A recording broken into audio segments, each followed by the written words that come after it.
I left the city, I've been browsing, treading water that they drowning. My head on a swivel, yeah. It's only really my surroundings.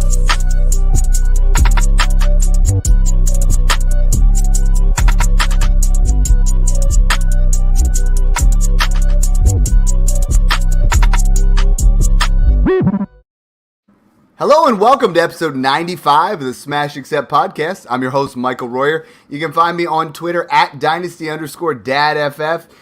Joined as always, my partner in crime, Mung. We are 5 episodes away from 100 pods. You know, we've been through it thick and thin over the years here, or, year and plus. And man, I mean, there's so many fun memories. We're trying to plan a fun episode for that 100th episode. Everything just keeps growing. The Patreon chat keeps growing. And there's a lot of things to be excited about with Smash Accept right now. Yeah, it's pretty crazy. I feel like this has been one of the silver linings of the pandemic where we kind of came together, really started gelling with the podcast. And I can't believe we're almost to that centennial mark. Yeah, I think the interesting thing was, and like I said, we started out and I was doing a solo pod and I started talking to you and John and, we started our own group chat and that's where this whole thing came out of. And then we started the Patreon chat, and that thing is just blown up. I mean, there are 75 people in there right now, just nonstop Dynasty trades. And the guys just keep saying every time. And every pod, 2 or 3 more people are like, yo, what's going on? I got to be a part of that. If you're tired of your girlfriend, your wife, your coworkers, your parents hearing about your Dynasty trades and they don't care, this is the one place they will actually care. Go in there and reassess each other's team, have fun with it. It's fantastic. Guys, I got my new draft board behind me. Draftkits.co, that's .co. You guys need to go over there. 10% off if you use code SMASH. We're going to have a lot of live drafts this year. You know what I mean? COVID's out of the way. It's time to have a live draft. We got to do those kind of things. And I think our draft boards this year look phenomenal. This is my kids' board behind me. And guys, it is going to be just a fun year to draft. Mung, I know you use yours for your auction league. Do you want to talk a little bit about, the quality? I mean, everything they do from the packaging down to the little things of draft cards and spots to put your auction values to, the player labels. It's just top notch the whole way across. Yeah, we've used it for our auction league for a couple of years now. I'm excited to get mine in the mail. I think it's actually being shipped as we speak, but just a ton of options and super cheap. I think the large ones are only like $22, something along those lines. Mm-hmm. Ton of options. I believe they have IDP even. Absolutely. And they have Dynasty as well. If you're looking for a bit more complicated leagues, if you're starting up a home Dynasty league for the first time. But yeah, I mean, great quality, no misspelled players, no missing players like we've had in the past with some draft boards for some of our leagues. But yeah, can't talk about it enough. It's pretty cheap. Again, 20-something bucks for the large options and super great. Yeah, code SMASH, guys, gets you 10% off. I mean, Mung, I always went on there and I bought my draft boards on eBay before, we teamed up with them. And I always there were players missing. And, Javonte Williams is spelled wrong. And there's so many different things in there. And you're just it just holds back, And I remember the one year, they're Tom Brady's sticker was missing. You're like, come on, out of all the players, you're missing Tom Brady. And we walk up to the draft board, you go to put your sticker on, and your QB1 is missing. And that's just not professional, guys. Go over to draftkits.co. Mung, it's Scott Fishbowl time, and we started drafting on Monday. I absolutely love my draft right now. I mean, I'm in the Philadelphia division. Shout out to those guys. And we're in round 7 already. It's just been a ton of fun talking with the guys, and we're going to talk running backs today. You guys knew from the word go I was going to go robust running backs and get some studs early, and I ended up getting McCaffrey in the first, Tom Brady in the second, and then just thrilled to get Dalvin Cook in the third. I got Mike Evans to pair up with Tom Brady, then T. Higgins and Mac Jones. It's just been fun, trying to build. And no matter what you do in Scott Fishbowl, you're going to have a team that's got a hole somewhere. And you got to figure out where that hole is because of the size of the league, the number of starters, and everything that's in there. So it's an interesting dynamic. Yeah, I mean, I think more so than any other format, Scott Fishbowl, I think I tweeted this out yesterday too, where the ADP just doesn't matter, right? Because every 12-person division is so vastly different in terms of how people are going to draft because of the crazy scoring and all that. But yeah, I mean, we're seeing running backs flying off the boards earlier than usual in this scoring format. Mm-hmm. And I think some of the running backs we're going to talk about tonight are going to be potential league winners in this format, especially. Yeah, I mean, I just think every league is so different. I'm seeing some leagues where, Joe Mixon went in the 5th round, and then I'm seeing some where, like, I saw Lamar Jackson go mid-second in this format, and I'm just like, what is happening? Like, it's just so crazy. League to league, you'd have that kind of variance. But anyways, let's jump in to our running back situation here. And, man, dude, do you hear that echo in the background? No, sounds fine to me. I have serious echo in my headphone from what I'm saying. That's why I just wanted to make sure it sounded okay on your end. All right. I'm actually going to have to do some editing now to take out this 30 seconds. All right. So the next thing we wanted to move on to is talk about these running backs. We have a new top 12. I was looking at Fantasy Pros, and I know you have your rankings over there at Fantrax that everybody can check out. We're really working on getting, Smash Accept rankings out there, but if you guys go onto my Twitter handle, you guys can see my rankings. But we're going to talk a little bit here based off of how they have things and then break it down a little bit. I mean, right now they have Jonathan Taylor in 1, which everyone does. I personally have Jonathan Taylor in a tier of his own. I believe that Jonathan Taylor is the only guy that you should be spending a first-round startup pick in Superflex format. I feel like, you're almost stretching to get one of these other guys in that area. So I personally have him in a tier of his own before we start talking about his value. Is that how you see it, or do you have anybody else up in that same tier? In Dynasty or? Dynasty, yeah. Yeah, I mean, I think it's pretty clear that Taylor's the RB1 just because the lack of available workhorse running backs, and then also just because he's young and hasn't had any recent injury issues. But I think it's really close between him and, the rest of the top 6 or 7. And that's why, you always preach the insulated trades where if you can get another top running back plus a first-round rookie pick. I mean, the only reason that Taylor's value is so universally high is because he hasn't had an injury yet or a major injury. And that's all really just down to luck, right? I mean, a bad ankle sprain can happen to any player, anytime. Mm-hmm.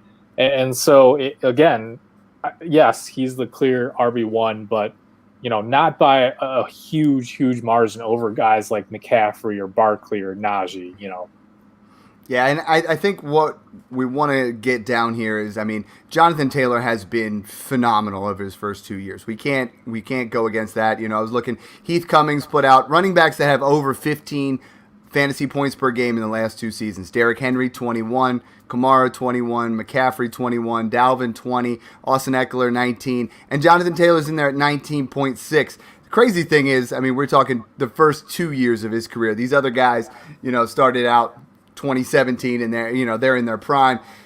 That is what really separates everything from Jonathan Taylor. I mean, I think Jonathan Taylor in a points per carry league is well deserved in that top 7-8 spots. I still want to get those quarterbacks in there, but I can definitely see where when you're adding the amount of carries and the amount of volume that he's had, the amount of touchdowns. I mean, let's look at some of the stuff here. The good when we're talking about Jonathan Taylor this past year. 36 catches on 39 targets. That's a 92.3 catch percent. I think that's something that we were worried about when he was coming out of college. Now he's at least getting in that 30. As I want my running backs to have at least 30 receptions. The Derrick Henrys of the world and the Nick Chubbs, he's not in that mold because he's catching 30 passes. I could see him catch up to 50 passes this year. The other crazy thing is with the amount of carries that he has had, only 1 fumble lost this past season. I mean, he is pretty much the epitome of taking care of the football field, or the football, and there isn't a lot of competition there. I mean, he is going to be that primary ball carrier. We know if he doesn't get injured, he's going to be in that top 3 to 5 running backs.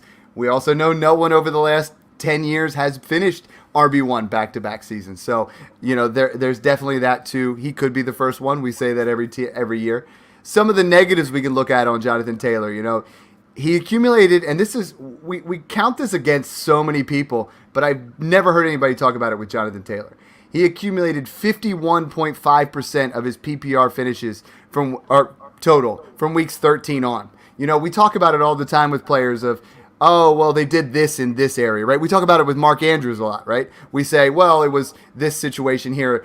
And we say he literally had half his points over the final 4 weeks of the season, and that's absurd. 43.1% of his total rushing yards was over a 3 total game period. So he had some beastly games that won you weeks. I mean, there were weeks where Jonathan Taylor put up over 50 fantasy points, and there was no scenario where you lost that week. I mean, it was just a lock. What do you think as far as, do you see any of those scenarios where it's like, we don't talk about that a lot when it comes to Jonathan Taylor, how much production was done in those 3-4 game stretch? Yeah, I mean, and if you want to narrow it down even further, it's that 5 touchdown game where they upset Buffalo, right? Where everybody bet on the Bills and the Colts went into the Bills Stadium and just completely demolished them. And I think partially that's why he's so overinflated in terms of the pure total production that we saw from him last year. But at the same time, like you said, a talented running back behind a good offensive line like Taylor is, he's going to have those multi-touchdown games. And that's why we want that production for those just absolutely week-winning performances. So I think it's important to take a look at both sides and kind of take the balanced approach, right? We know that he can be an every week top 5 running back, but perhaps we should also not quite expect the point total that we saw from him in 2021.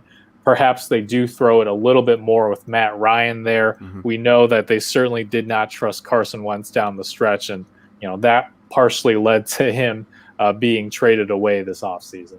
And I know I'm catching a lot of flack because I'm one of the, and I think there are people that don't pay attention to what we do at Smash Accept, where I think I'm one of the biggest proponents of selling Jonathan Taylor. However, Jonathan Taylor is my favorite running back. He is the guy in redraft. He's my 101. I'm not even debating it. I'm taking him. I wanted him in Scott Fishbowl. I am not in any way saying I don't love Jonathan Taylor. Jonathan Taylor isn't my RB1. What I'm saying is when a player in a highly volatile position like running back has this kind of value, you can cash in for some serious payback, and I'm looking at, I traded Jonathan Taylor for DeAndre Swift in a 23 first. We see I have a trade here sent in from @VikingDave18. He said he got CeeDee Lamb in a 23 first, and he goes, he said, I do have 2 firsts next year, so this helps. Is it a Smash Accept? And what do we do in this situation? And I got to look at it. If you are not in that, we talk about it all the time. If you're running back heavy and you are not in a position to win, it's time to insulate that team.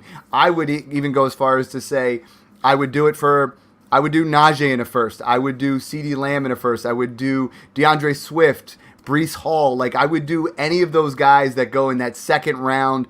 Maybe even Javonte Williams is a question we've had. I would do those type of moves because we know how good the 23 first class is. And before we go into that caveat, we know where they're located is key.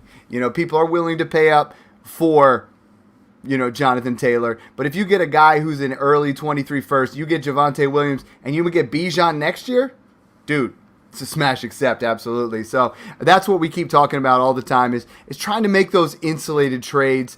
And it's a matter of cost versus production sometimes. I build my wide receivers, and I want Justin Jefferson for the long haul. I want Jamar Chase for the long haul. I build it where I would draft Jonathan Taylor ahead of those and trade them for those type of players. And you draft players based off of profiles, based off of what kind of value we can get for those players. And I think we're at a point where Jonathan Taylor, he cannot go up too much more from here. I mean, like if he has a similar season as this year, where's he going to move? 5? He can't move up too much further than where he is at this point in time, Mung. Yeah, and I mean, that can be said of any player, but really we've seen from guys like Todd Gurley and Doug Martin where these phenoms just kind of drop off. And I'm not saying that Taylor's going to do that, but again, if you can get 80% of production plus a first-round rookie pick, I mean, that's absolutely the way to go. Again, we're not saying to sell just to sell, but it's all price dependent. Yeah, so let's talk about some of these trades. And this is really, I really wanted to hone in on Jonathan Taylor because I want you guys to see what is some of that value that you can get, and what can we possibly do. I've referenced this one, but Mason Dodd at the Build Dynasty sent in he got Javonte Williams in a mid-23 first for Jonathan Taylor. I mean, given that situation, is that a move that you would make, Mung? Sorry, give me that one more time. Javonte in that mid-23 first, he's at 5'6" range. Yeah, I think that's fair, especially if you're not contending this year. I have some concerns about the workload for Williams just because they re-signed Gordon. Obviously, we know the talent's there, that elusiveness and the aggressiveness. But, yeah, I think that's a pretty solid value trade for Taylor. I got another solid one here, and then I have one that you're just going to go head over heels for. So Justin Heck sends one in. Jonathan Taylor and a 23 third and a 23 fourth. Yay. I love when thirds and fourths are in there. Like fourths are those ones where I'm just like, all right, let's try to get this done. I'll even do that same thing with the thirds. For Michael Pittman, Dallas Goedert, Antonio Gibson, and a 24 first. So I thought this one was interesting because it's a 24. If it's a 23, I'm right there. But you guys know we at Smash Accept, we love Michael Pittman. Dallas Goedert's solid. Antonio Gibson's solid. Just another example. That one I don't want to break down too much because, it is what it is. But that's multiple starters there. This is the one, Mung. Sent in from Anthony Stevebot. 12-team PPR Dynasty Superflex trade. Jonathan Taylor and DeAndre Hopkins on one side. Are you ready now? We're looking at side 2. Travis Etienne, Davis Mills, Drake London, a 23 first, and Sky Moore. That is a complete directional shift of your team. Like, that is the type of trade where you just went from Jonathan Taylor and DeAndre Hopkins, whose value is going to fall off a cliff even further. He has some value this year, but you just built a whole new team. Yeah, and it is worth mentioning that I think this is the one I was looking at earlier from April, right? So I don't think, given the training camp reports out of Jacksonville, he's been skyrocketing. Yeah, so I don't think you're getting 3 firsts on top of Travis Etienne anymore. But yeah, I mean, these are the types of trades that you want, right? I think people right now, I've seen a lot of hate on Cam Akers. So you might be able to get 2 2023 first plus Cam Akers for Jonathan Taylor, right? I've seen some hate on other running backs that perhaps you could get multiple first-round picks on top of for Taylor. And those are the trades that you want to pursue. But again, it's all timing, right? Now that Etienne's market value is up, you kind of have to target other running backs if you're looking to tear down from Taylor. That's why our episode like 5 weeks ago was so important. Like, the Etienne hype had not built up, and I was telling everybody who was getting deals like Eckler for Etienne in a first, and we were doing the guys we nailed in that particular podcast have gone up significantly in their ADP, and like that's where we have a program set up here. We're not just out here talking, let's just talk about a trade. Like, we want you to see what those 23 firsts are worth. And we did a podcast on that. And then we wanted to assess our breakout guys. And Etienne was a guy on there. Pittman was a guy on there. Whereas, like, you buy those guys ahead of the curve, you insulate those deals, you win, twofold here. I put a poll out there. Everyone in Smash Accept World who their RB2 was. And surprisingly, you go to most websites, myself, I have this guy as number 2, but Christian McCaffrey won the poll here at number 2. I personally have Najee above him because of, age and things in there. But man, Christian McCaffrey is just an interesting one to talk about, Mung, because if you're a win now team, there's no one better than Christian McCaffrey. When he's on the field, he is a lock for 25 fantasy points in PPR. And there aren't too many players you can say that about. However, I think if Christian McCaffrey goes down to another, 6 to 8 week injury or anything like that, we're looking at a steep cliff for him to fall off here. I think he's still going to retain some value because of the talent, but we're in an interesting spot here. Everybody's asking, should I buy Christian McCaffrey? And I think everything's price dependent, but talk to me a little bit about that risk, because right now, I'm having a harder time saying go all in until we see it a little bit more. Yeah, I mean, again, it depends on price, right? If you can get a 2023 first on top of McCaffrey for Taylor, then that's a smash accept, because when they're healthy, we've seen that McCaffrey and Barkley are every bit as productive as Taylor was last year, if not more, right? McCaffrey far outscored Taylor on a points per game basis when he was healthy last year. Barkley was a top 5 running back in PPR when he was healthy for a couple games, coming back from that ACL, and now 2 years removed from the ACL. So, I mean, really, again, these guys are top 5 running backs in redraft, and I understand that the risk is there in Dynasty, but the point is that running back shelf life is so excuse me, I can't talk today, is so short as it is that, you know, these small windows are the championship windows. So again, these are guys that you should be acquiring if you're contending. And I understand that you might want to sell if you're rebuilding, but now is not the time. Wait for McCaffrey or Barkley to put up a couple 30-point games in the first few weeks, and then you can sell those guys for probably twice what you can get right now in the trade. The insulation of buying a running back with a 23 first is you can buy yourself another running back. I want to talk about Saquon Barkley here because the value has bounced back. And when we've talked over the years, you know I love Saquon Barkley. I'm a big Penn State guy ever since. But some of the stuff we have to look at here, I mean, over the last – I mean, he's 25 years old, so he has some of that wiggle room there. He's moved back up into that third round, you know, startup value he was in the first 2 years ago. Yards per carry's gone down pretty much every single year, from rookie year at 5 yards to 19 at 4.6. Not really anything in 2020, down to 3.7. Yards per carry after contact has gone from 2.8 to 1.7. Broken tackles, you know, from 1.1 broken tackle per 8 carries to last year 1 in every 40 to have a broken tackle. I mean, we're looking at, are you all in because of Dable, because of some of the things that you see, and he's finally healthy? Saquon scares me a little bit. You know, I have tried again to make some of those moves to move Saquon Barkley, or to buy from the owner who's frustrated with Saquon Barkley in an insulated type trade. I know you are probably higher on Saquon Barkley than any analyst I know right now, and I want you to make your pitch here, because I think there's a lot of people out there right now that are, same with Christian McCaffrey, right? The best ability is availability, and when they're not on the football field, people get frustrated. Talk to me about Saquon and why he's going to hit this year. Yeah, I mean, the risk is there, right? We know the risk is there with McCaffrey and Barkley because they've missed time over the last 2 seasons.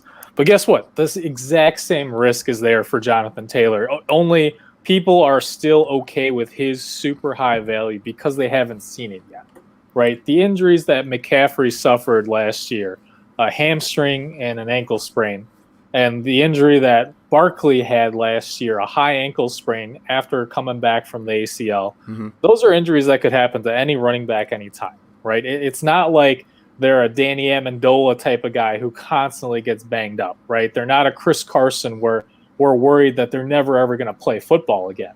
I mean, these are just run-of-the-mill, like, nicked up injuries that running backs accumulate over their career. And again, Taylor's record has been pristine, but that could change at any point. So for me, I'm looking at the production that we can expect when they are healthy. Again, these are not guys who are 29, 30 years old. Barkley's still 25. I believe McCaffrey's 26, but correct. These are running backs still in the primes of their careers. And when you look at workload management for McCaffrey, I'm actually happy that they signed Dante Foreman this year. I don't mind if he takes a few early down carries here and there, because guess what? When it's a passing down, when it's a goal line snap, McCaffrey's going to be in there. And those are the money snaps that we care about. If anything, I think Foreman is going to help keep McCaffrey a little bit, or keep the wear and tear a little bit down for McCaffrey. And then in terms of Barkley, I know everyone's super excited about Brian Dable. I think that's definitely great for his value because Dable does know that they want to get him into space. That's where Barkley's dangerous. I mean, we saw that even Devin Singletary, who I think is a good running back, but certainly doesn't have the elite traits that Barkley has. He was a top 5 running back down the stretch, and that's the kind of workhorse usage I think we can expect from Barkley.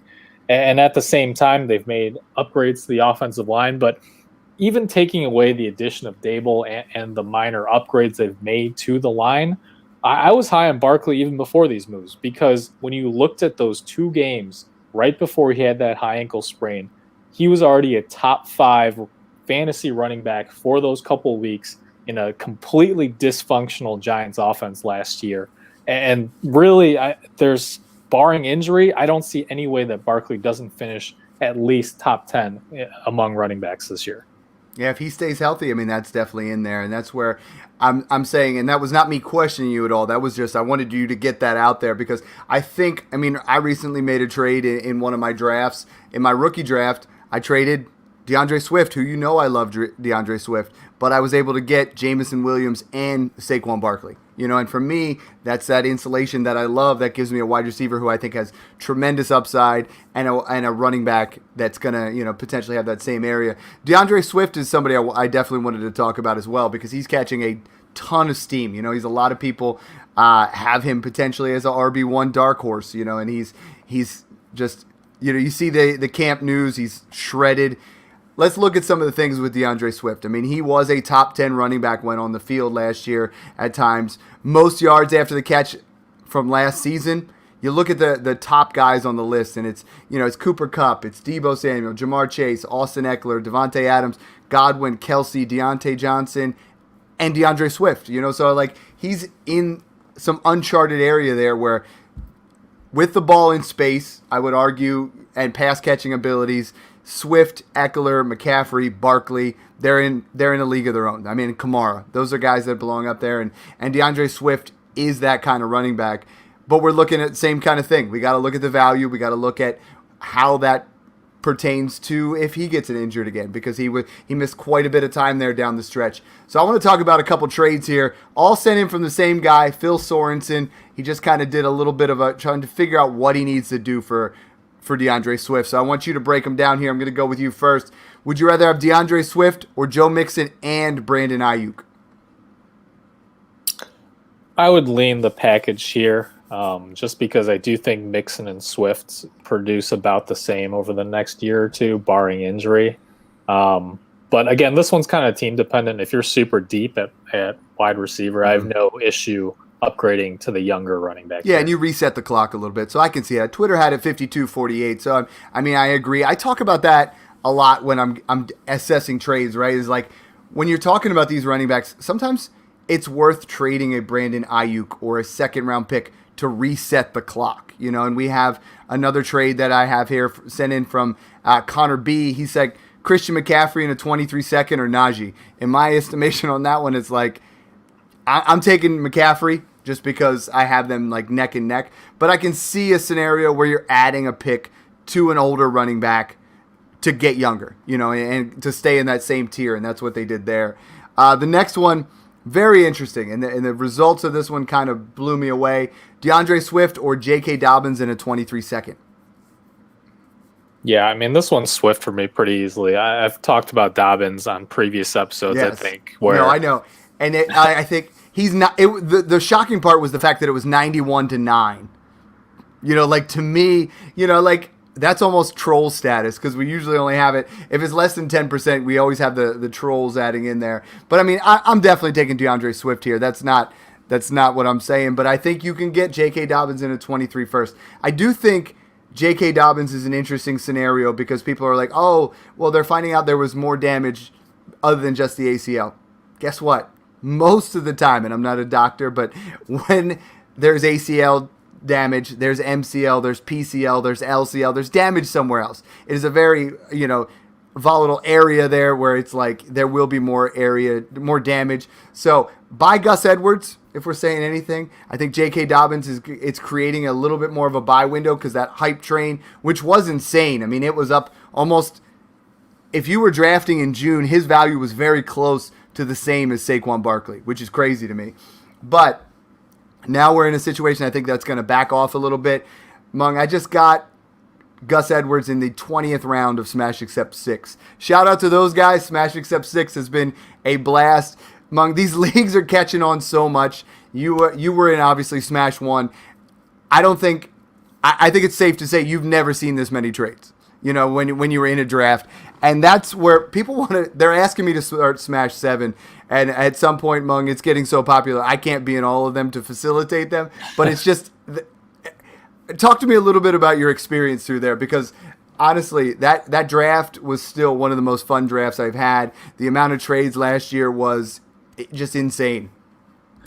Yeah, I mean, like you said, the Patreon is just always active, right? It's hard to keep up with even, and that's why it's awesome, because if you're the type of person who constantly wants to be talking about Dynasty, and your league mates aren't as active, or your coworkers, like you said, whoever you're talking about isn't quite as into it, then you can bounce ideas around, and there's just constant notifications that I had to mute on my phone when I'm in meetings and stuff. But really, like, to me, the best thing about a Dynasty League is the off-season activities. So if you're missing out on that, you're kind of missing out on the best part of Dynasty Leagues. And that's why we do promote the Patreon for $12 a year. That's $1 a month. I mean, I know we've been promoting it a lot over the past few episodes, but it really is a great deal. And going back to that Dobbins trade, I mean, we've had a lot of discussion about Dobbins, about Gabriel Davis, about some of these players that are really, you either love them or hate them. And that's the place to bounce your ideas off of in terms of trade value and also just 2022 expectations.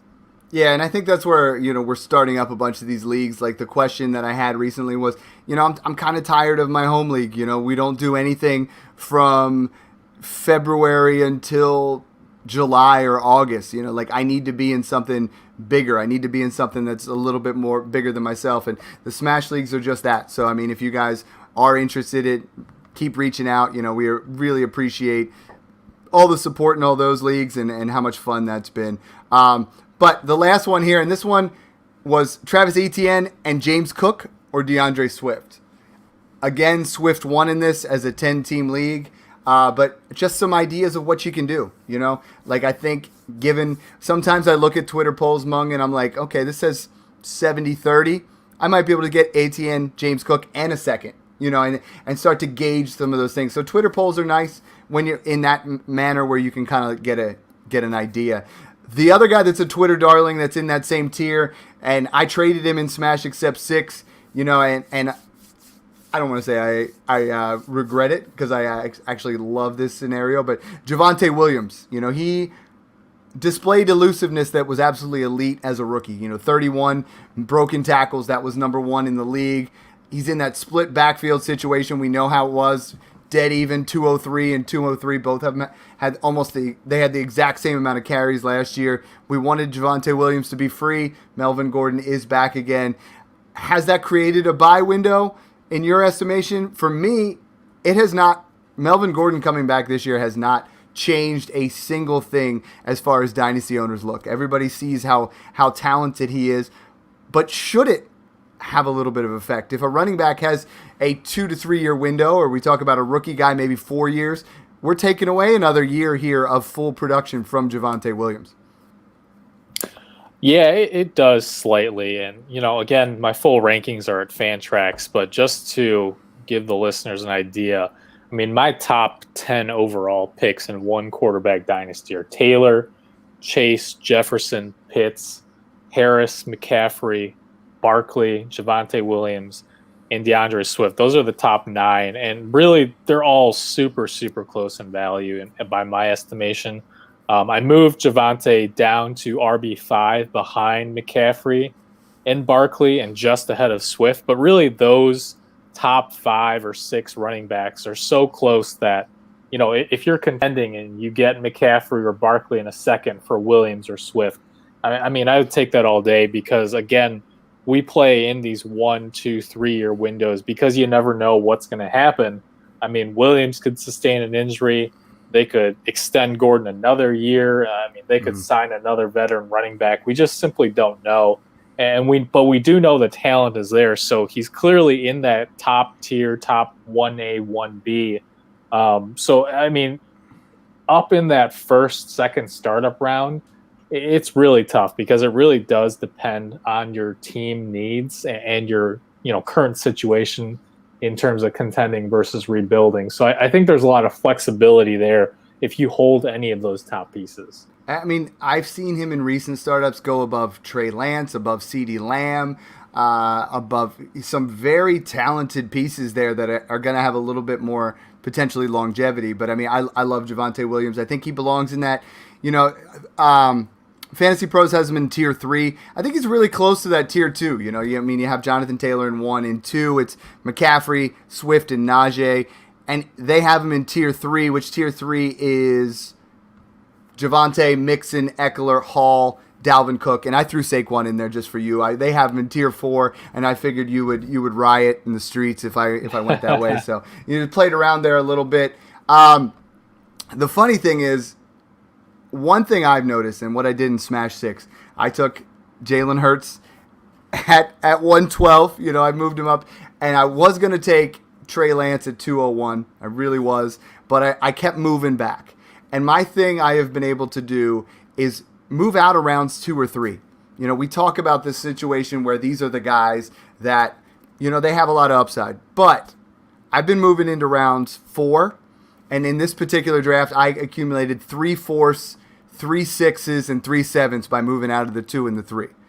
And then I was like, oh, man, I don't know what running back to take here. You know what I mean? I was like, I have Jalen Hurts. I'm in this situation. So I move back, and I move off Breece Hall into a late – I took Breece Hall at the end of the second, traded him and for Leonard Fournette in the first, which was awesome because I was like in the 6th round. But the 4th round, I was like, man, this is going to be interesting. I end up getting Mixon, Eckler, and Dalvin Cook. So I am all in. I'm going robust running back.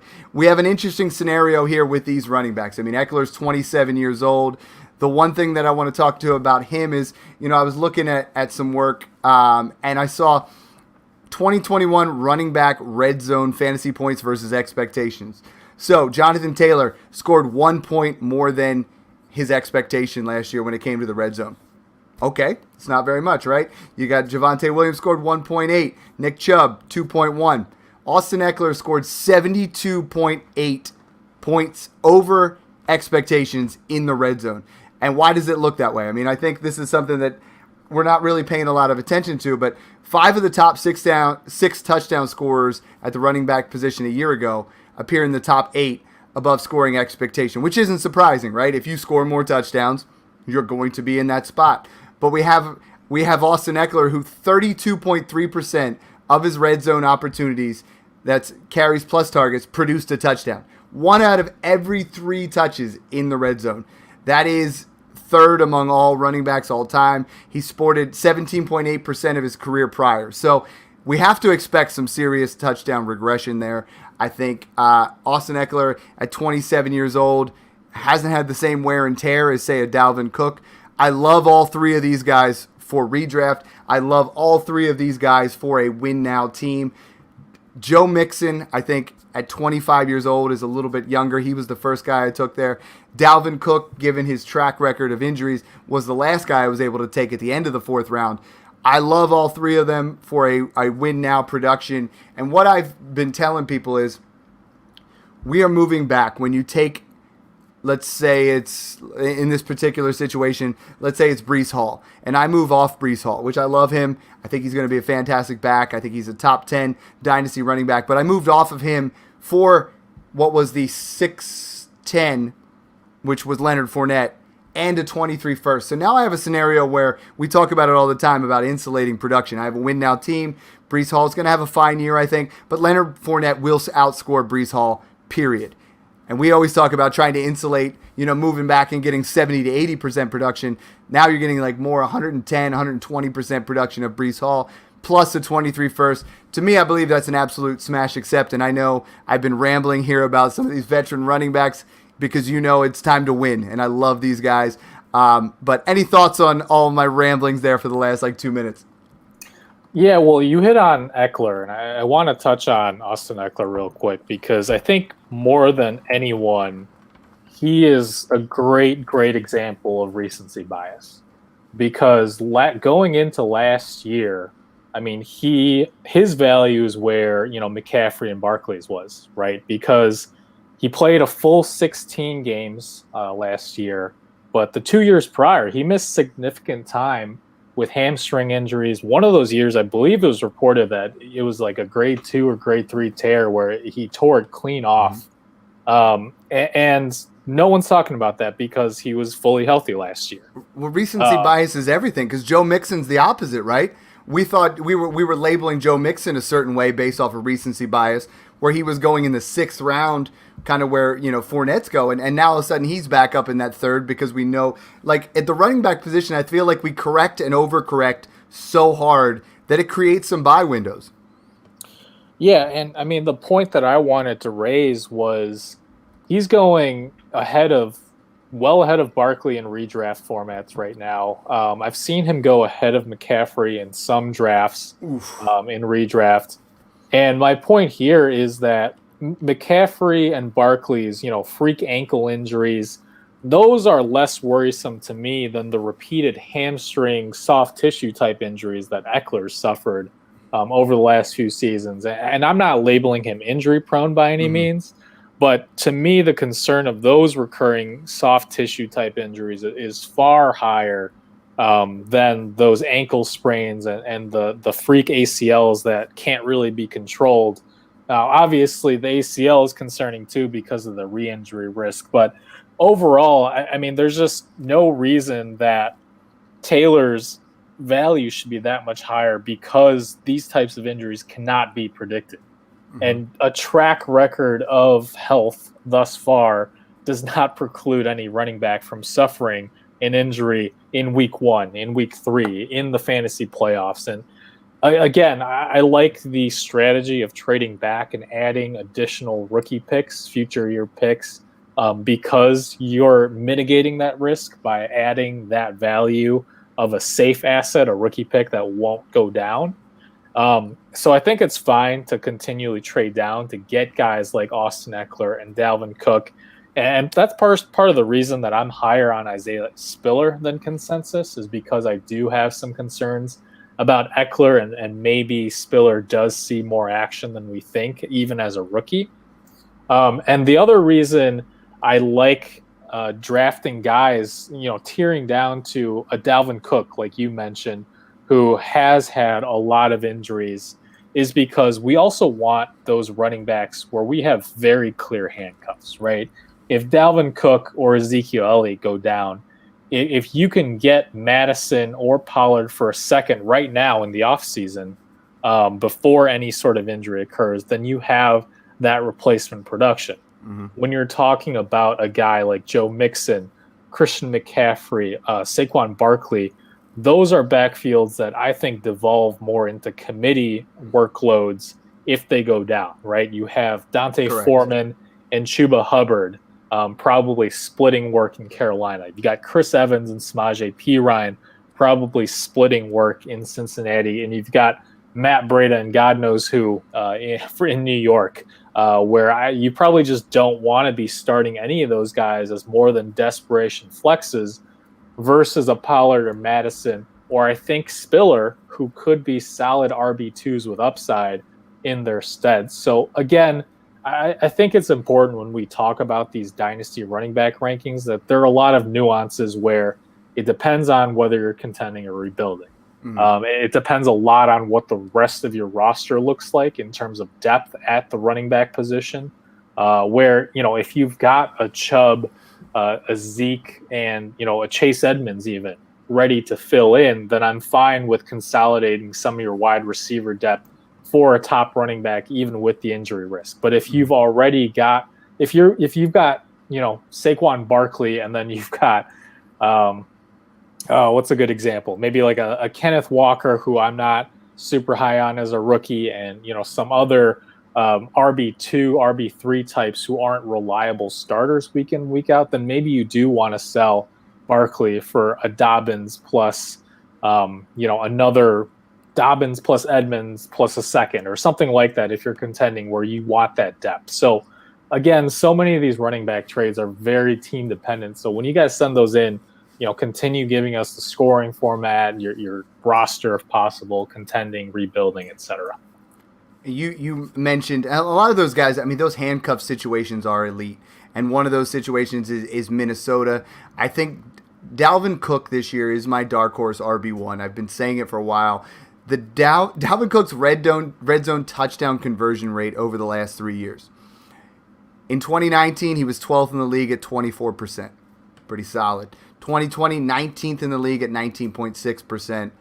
Last year, 38th in the league, right at 10% of his red zone touches converting for touchdowns. And I feel like we are going to see a positive touchdown regression here for Dalvin Cook. And I think he is going to, that's why I took him in Scott Fishbowl. He is a huge boom bust candidate if you have Dalvin Cook. And that's why I feel comfortable when I have Dalvin Cook. I paid 2/3 for Alexander Madison. If you can get him for a late second, 2/3, and you have Dalvin Cook, it's still a scenario where you're going to win, and you got to be in that. You don't feel quite like you're taking that risk like you would with Saquon and Christian McCaffrey, like you were just saying, which was, I thought, a great point. The other guy, Mixon, I think, if you can move off of a running back and get those 23 firsts, which are so elite, and get a Mixon and get a Dalvin Cook.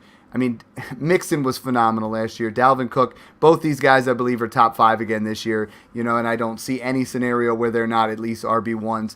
The final guy in this tier, and I know you're not going to love it. I personally do, but it's Breece Hall. Breece Hall they have as, RB8.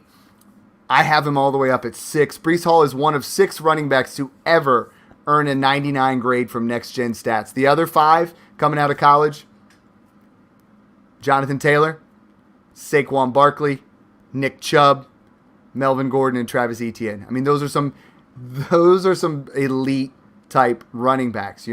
He's the second most athletic running back to come out since 2006. Which blows my mind. Rookie running back has finished in the top 15 in 10 straight years.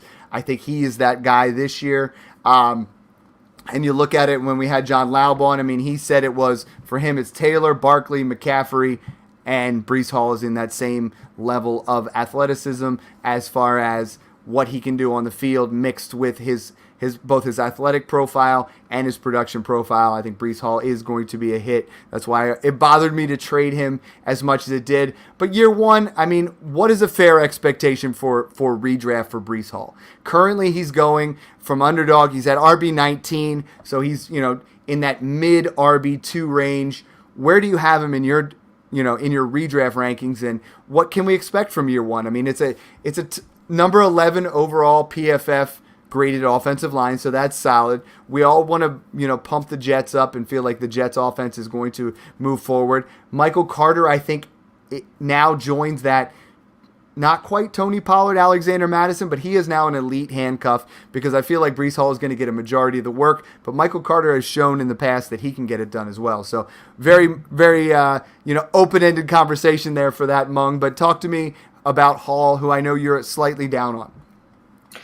Yeah, and by down, I mean, I've got him at RB10 in Dynasty, right? Like, no one's saying... No, you wouldn't say you're like RB24. Right. Like, no one's saying he's on the do not draft list. I mean, you mentioned his production profile and his athletic score, and I think he's phenomenal. But you also mentioned Travis Etienne, Melvin Gordon on that list, and I think it's partially dependent on whether or not he's going to get that sort of workhorse workload, right? He's in that same boat as Javonte Williams, only we haven't seen him do it yet in the NFL like we saw Williams being elusive and breaking tackles as a rookie. So that's why I have Hall slightly lower. But I think the ceiling is there. My only question is, one, with Becton and whether the Jets line gels right from week one. And then 2, just how much of the work, Michael Carter still sees, because I think we all know that Hall is the clear lead back as soon as he steps on the practice field. But I think we also shouldn't underrate Carter because he was good seeing stacked boxes last year. He's a capable receiver. So I do think that, it's ironic that Gordon was one of those comps because I do think we could see Carter in sort of that Eckler role when Gordon was a Charger. And that's my concern because we never saw that elite ceiling from Melvin Gordon. And I don't know that we're going to see it from Breece Hall, especially as a rookie. Perhaps down the line, he does become a workhorse. But really quick, going back to Dalvin Cook, I know we mostly talk Dynasty here, but I do want to mention that I think he's a screaming value in redraft and best ball right now because, like you said, I don't even think he should be a dark horse for the RB1. I think he should be in that top tier. I've got him ranked as my 103 in redraft right now. But Same. There we go. Yes, I know. Yeah. John and I were like, he keeps asking that, and I'm like, no, he's my 103. Easy. Yeah, and there's an argument for him to be 102 or even 101 if you want to bring in the factor that, if Taylor goes down, it's going to be Hines and Phillip Lindsay, who I think is a sleeper, a deep sleeper, if you have the room to stash him in deeper dynasty leagues. But again, McCaffrey to Foreman and Hubbard, those are going to become committee backs. If Dalvin Cook goes down, we know that the handcuff is Alexander Madison, right? Mm-hmm. There's an argument for him to be the 101 because you can just tap Alexander Madison in round 8, round 9 in redraft and just lock it up and have that peace of mind, whereas you cannot with a Taylor, McCaffrey, or Good Barkley. Point. That's good. I can't do it in my home league because every year I do, they're like, oh, Mr. Big Shot, we're going to take your handcuff. I'm like, dude, you took Alexander Madison in the 5th. Like, why did you do that? Yeah, so, I mean, obviously league dependent, but, I mean, he's going in the late first right now in a lot of best ball drafts that I'm seeing. So yeah. just something that I wanted to bring up while we were on the air here. No, I love it. I mean, you've had to hear me really go off about Dalvin Cook over the last couple of weeks. The other guy I've been going off about, and we just the hype is out of control. You're not going to be able to buy now unless you overpay. But Travis Etienne, I think, is a guy who next year at this time could be. We just listed your top 12, and just to recap who that is, I mean, we had tier 1 is Jonathan Taylor. Tier 2, we're looking at Christian McCaffrey, Najee Harris. Help me out here. I'm scrolling back up here. What do we have? McCaffrey, Swift, Harris. Then we're looking at Javonte Williams. We're looking at Joe Mixon, Austin Eckler, Dalvin Cook, and then we have Breece Hall in there. The guy that I think could jump into the top 12 next year based off of, similar type things we're talking about with Breece Hall. And I was excited. Travis Etienne is one of 12 running backs to earn a 90-plus grade from Next Gen Stats. 100% of running backs to earn a 90-plus grade have had a top 12 finish in fantasy football. Let me say that again.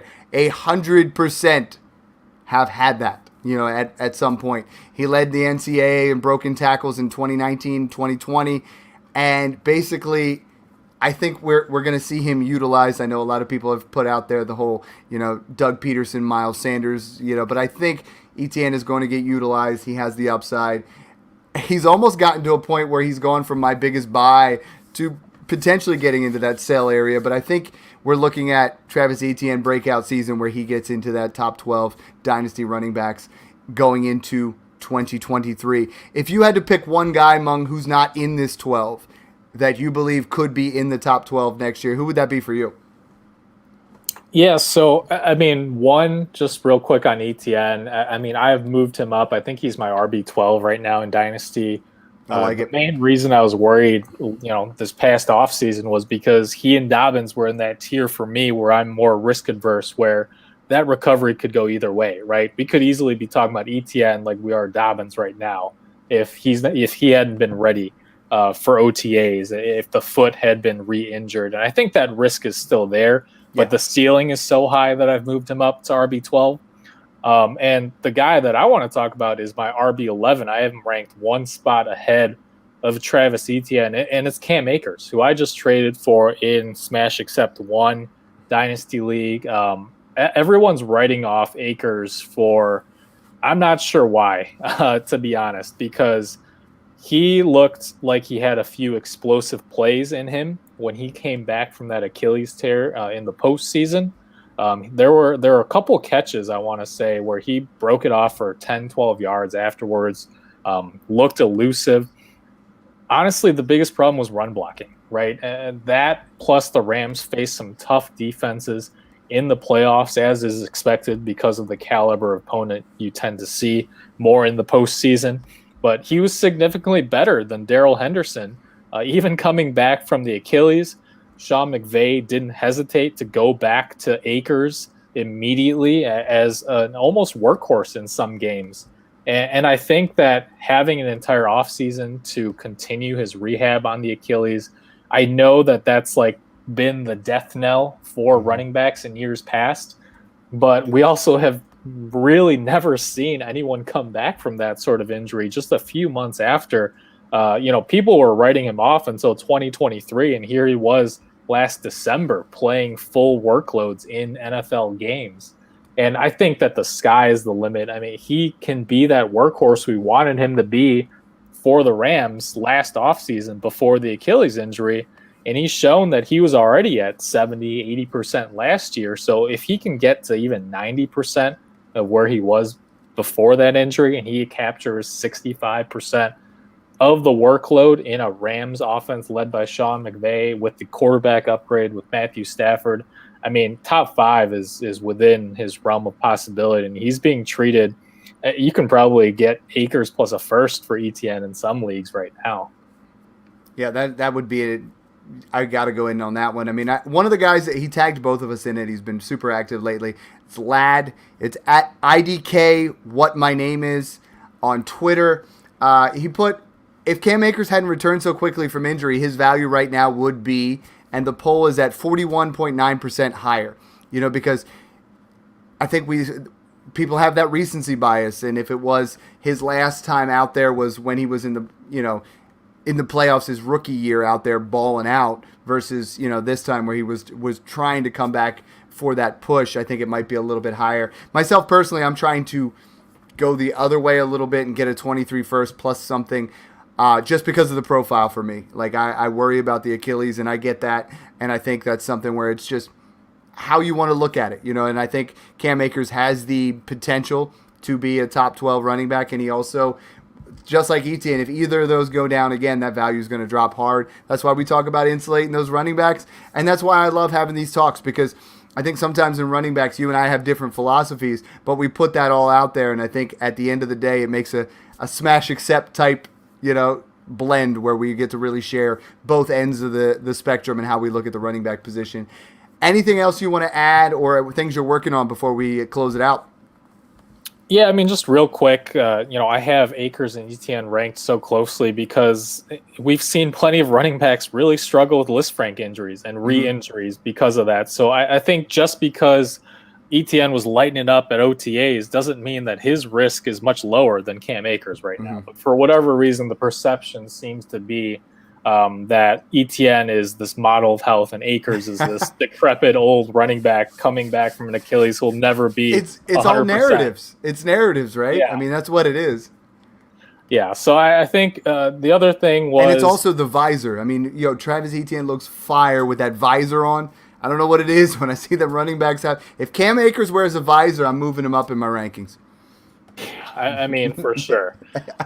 So I think, I can't think of it right now, but there was a podcast I recently saw on Twitter where one of the fantasy PTs was on talking about Dobbins and ETN and all these guys. So go check that out because we're certainly not PTs, but I think it's important to at least understand some of that medical information so you're not just throwing out injury prone or this guy can't be 100%, to really fully understand those situations. But in terms of Dynasty, I mean, again, I think the most important thing that we've covered tonight is that it's really team dependent and the valuation dependent, because some of these running backs are valued so differently from league to league. Like, I wouldn't sell Barkley for any less than 2 2023 firsts, but I know in some leagues where you can probably get him for a late 2022 first if you haven't had your rookie draft yet. So again, you have to kind of feel out the value in your leagues for some of these guys where some GMs are worried about injuries and some are not. So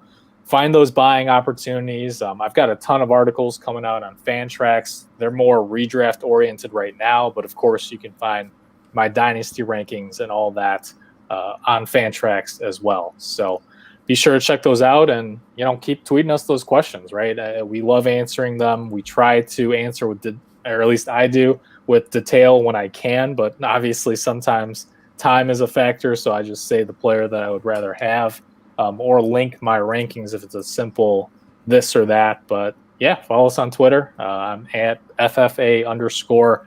Mung. That's Meng. I love it, guys. And make sure you guys go check out. You see the board behind me if you're on YouTube with Josh Allen, Tom Brady, and the Teen Titans Go for my kids. Mine has, I got a Jalen Hurts one on the way that I'm excited about. So go over there, draftkits.co. Yo, you need to get a Trey Lance one, man. Even if it's just like to put up behind you with just the aura of him. But thanks again for tuning in, guys, and enjoy the process.